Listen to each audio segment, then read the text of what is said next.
Thank you very much, Professor, for joining us on the show. Thank you very much for having me. Always a pleasure. You're welcome. Well, when we talk about education, we know it's very critical to the development of human capital in every economy. How would you assess the quality of human capital in the country and how the Nigerian government has really handled the sector where you are in? Thank you very much. How do I assess human capital and how has the government fared in my sector? Objectively, the government has not fared very well. Objectively. Cumulatively, the government has also not fared very well because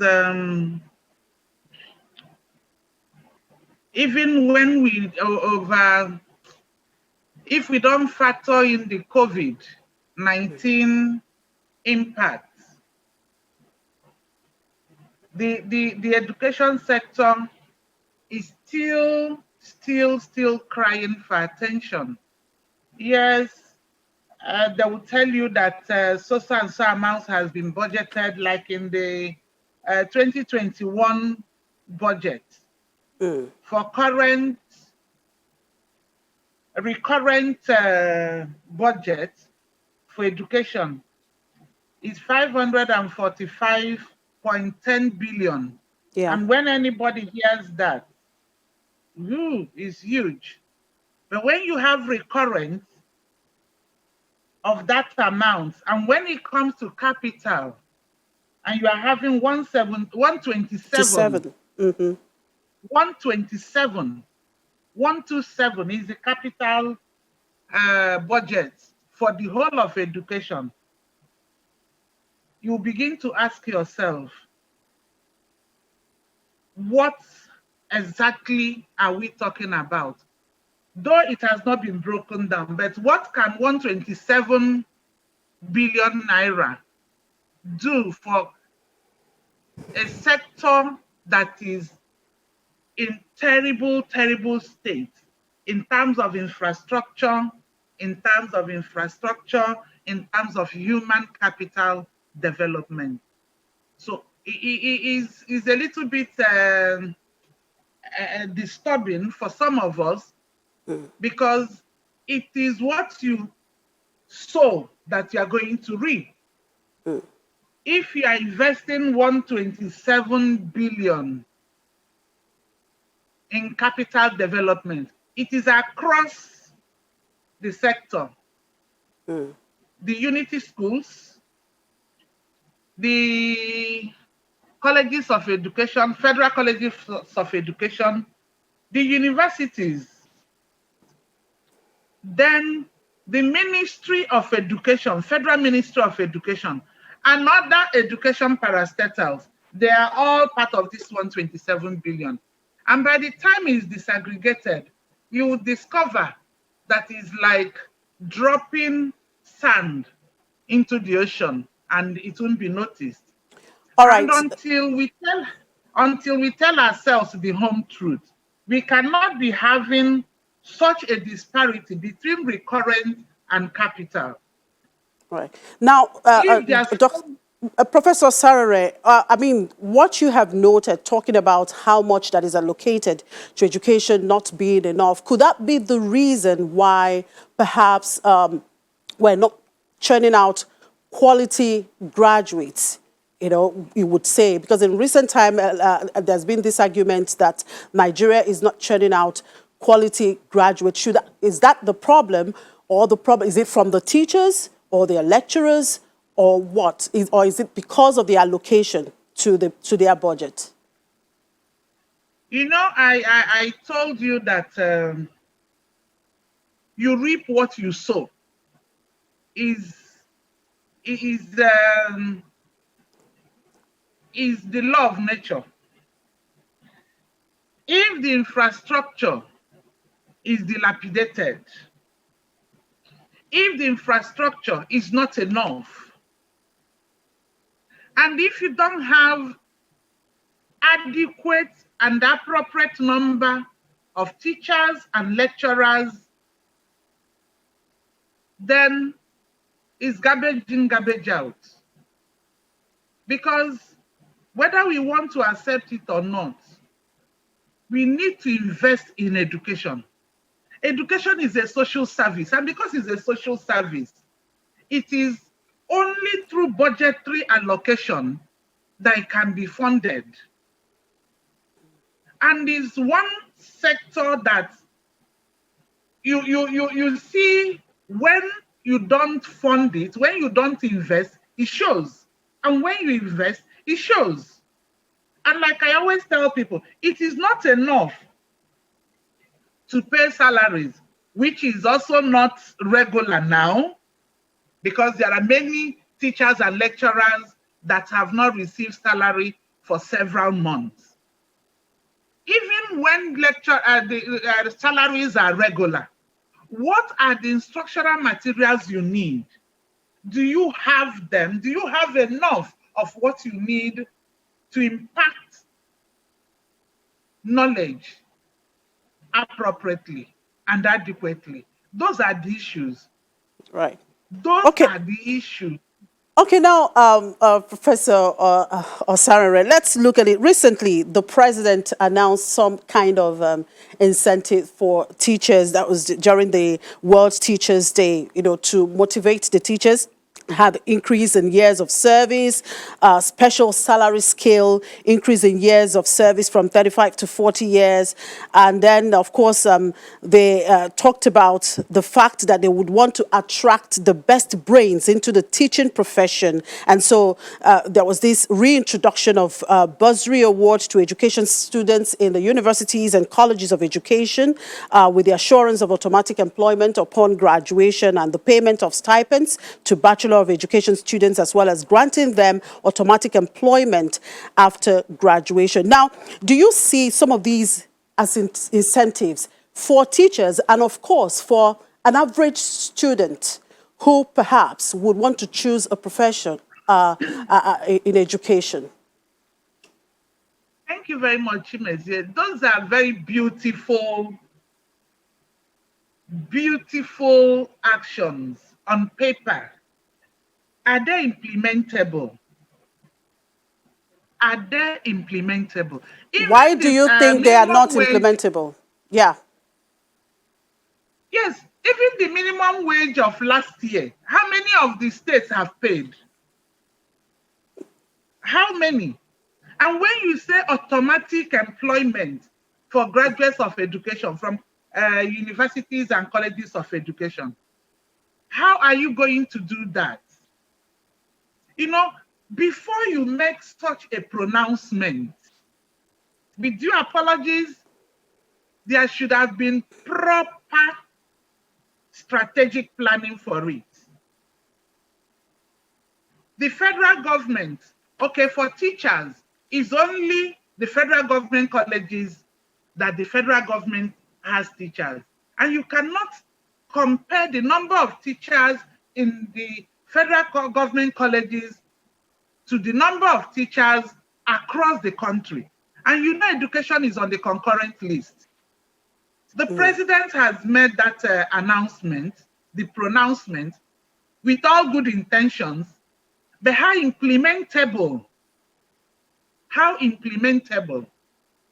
Even the bursary for education students. I remember when I was an undergraduate, 30-something years ago, there was something like this. It was only the first year. And after that, nothing else was heard. Nothing else. And that was the end. 528 naira was the bursary for education students. And that was it. This announcement has been made, and it would be nice, which means we are now going to insist that we admit only those that are applied to study education, not making education a dumping ground that most universities do, is those that didn't meet up the cutoff of what they applied for, they shift them to education. And if you are going to insist that length of service will now be 40 years instead of 35 years, have you also factored in the upskilling of the teachers? Because you mentioned salaries, special salary, fine, beautiful. How are you going to ensure that it will not be politicized? It will not be an avenue to ensure that the cronies of the political bigwigs will be the ones. How are we sure that is the children that actually studied education that actually need to be in the school system? Because if we don't do it right, we'll continue to have problems in the education sector. We need to sit down. Yes, the pronouncement has been made. To implement it, it has to be a deliberate planning process. What category of people are we admitting? And the automatic employment, how is it going to be done? How are we going to reach out, awareness, and discuss with the governors forum? Because you must carry the governors along. If you don't carry them along, you will not be able to achieve that. You won't. Education is on the concurrent list. No governor, we are talking of heavy wage bill. And I assure you that if you do your investigation, there are many states in Nigeria today where teachers have not been paid salary in the last 4, 5, 6, 7, some 8 months. We are talking of the 13,000 minimum wage, and we are now talking of some huge amount that many people, in fact, what is going to happen is that some lecturers in the universities will now leave the universities to go and teach in secondary schools because the salaries are higher than what some lecturers in the Faculty of Education earn. All right, Professor Osarere, you need to hold your thoughts there. We'll take a quick break. When I come back, I would want to know, I know you worked as the Commissioner of Education sometime in Edo State. I mean, I believe you understand the government side and, of course, as a lecturer in the university. So we'll talk to you about that after the break. We'll take a break now, and when we come back, we'll continue this conversation.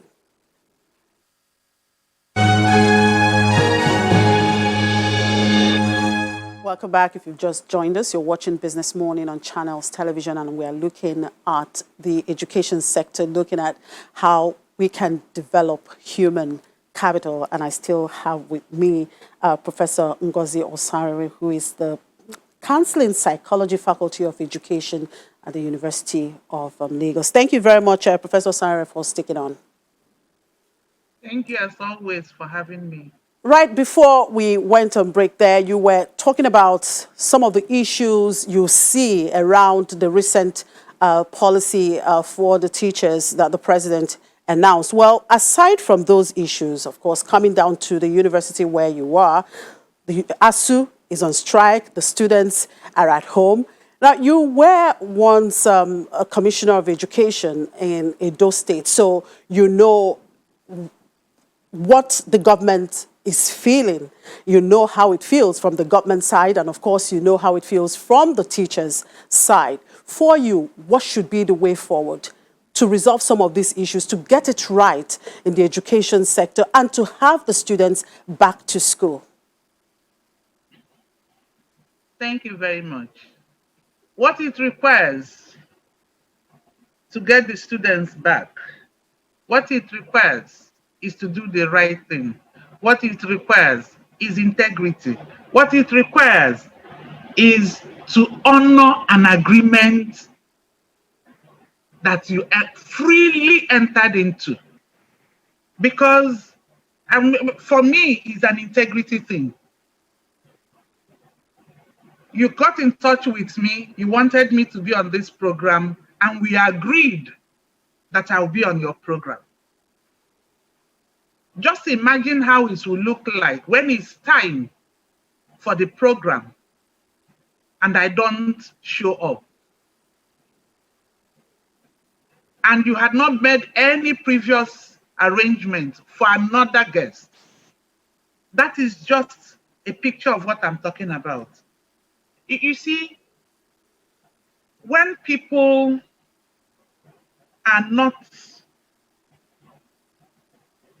honest, and when people politicize everything, because education is being politicized, and we forget it is the lives of our children and that are being slaughtered on the altar of politics.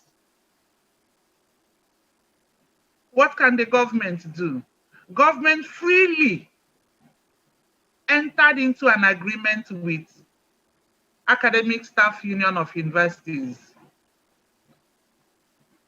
What is stopping them?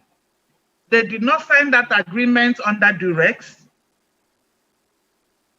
In 2013, there was a memorandum of understanding, which they also freely entered into. Last year, there was a memorandum of agreement. They also freely entered into it. So what is the problem? And, you know, for me, as a counseling psychologist, it creates a moral burden. How do you explain to young people that adults will say yes and will not mean yes?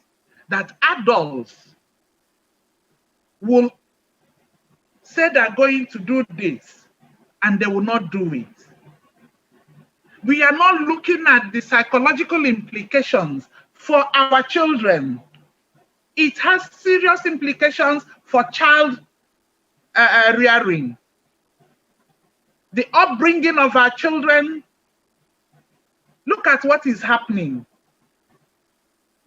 So for me, is the honorable thing to do is for government to stop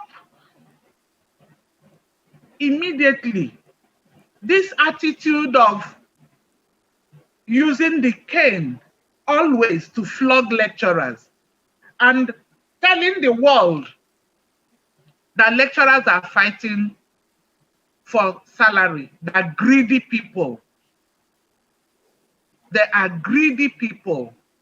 I wish that greed can come to. Let me use myself as an example. I have reached the bar of a professor since 2012, 8 years ago. And my total take home is just that it's not possible. I would have, if it's not that it's Zoom, if I was in your studio, I would have shown you my pay slip. My total take home is 400,000 naira. I didn't take any loan. I'm not owing any loan. Nothing. Nothing. So are you telling me 30 years after having a PhD and after teaching for 28 years with a PhD in a university and after being a professor and reaching the bar of the salary structure of a professor for 8 years, I should be earning 400,000 naira, which I have not even received. This is the 4th month I have not been paid. The last Professor time I received that 400,000 was in June. So we are talking for Professor Sarare, the picture you're painting is quite bleak. So are you saying the future is bleak for this sector? The future is bleak unless we have to tell ourselves some home truths and do the needful. We have to sit down and do what we are supposed to do. You entered into an agreement. I'm going to do, there's going to be deliberate policy of every year, so and so amount of money will be plowed into the education sector to help in infrastructural development. You did it once, twice, and you stopped. We are talking of over 6-7 years.